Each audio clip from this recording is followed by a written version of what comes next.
The name of the book is Little Pear, The Story of a Little Chinese Boy by Eleanor Frances Lattimore.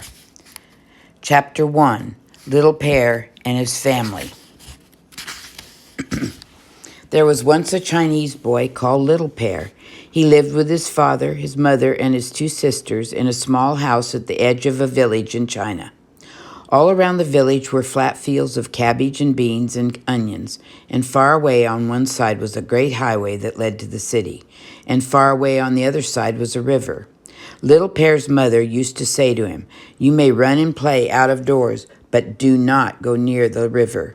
You might fall in." Sometimes, though, Little Pear would disobey his mother. He loved to stand on the high bank and look down at the swift, muddy river and the ships sailing down it towards the sea. He would hold very tight to a huge willow tree with both hands and think, "I can never fall in, not if I am very careful like this." Little Pear was a very mischievous child. His sisters said he was naughty. His father said he was naughty and would cry, "What a bad boy you are." But his mother said, "He is very little. When he gets bigger, he will be good. You wait and see. Doesn't matter if he is naughty now, sometimes." And they all loved Little Pear very much. Little Pear was 5 years old. He had a round, solemn face with eyes like black apple seeds. He didn't look mischievous at all. His head was shaved, except for one round spot just over his forehead, where the hair was allowed to grow, and was braided into a little pigtail tied with bright-colored string. His mother thought this looked very beautiful. He was always very gaily dressed in flowered jackets, buttoned down front, and striped trousers, tied in around his ankles with wide strips of cloth. The two sisters of Little Pear were very good little girls. One was called Dagu because she was the biggest, and the other was called Igru because she was the second one. They both wore jackets and trousers like Little Pear, but you could tell that they were girls instead of boys because they wore tiny gold earrings and because their jackets buttoned down the side. Dagu's hair was braided into one long braid, and Igru's was parted in the middle and braided into two shorter ones.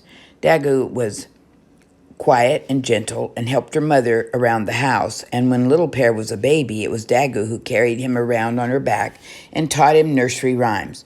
But when Little Pear grew older, it was Igru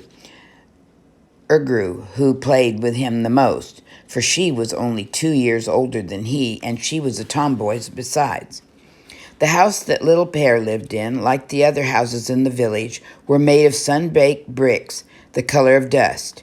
There was only one room and an earthen floor and paper windows. You couldn't see through the windows unless you poked your finger through the paper, but they made the room a little lighter. There was one door with one little window in it that led into the courtyard in the front of the house. All around the courtyard there were high walls, and in it there was a gateway leading to the street. There were 2 stone lions in front of the gateway, on either side of the red-painted door.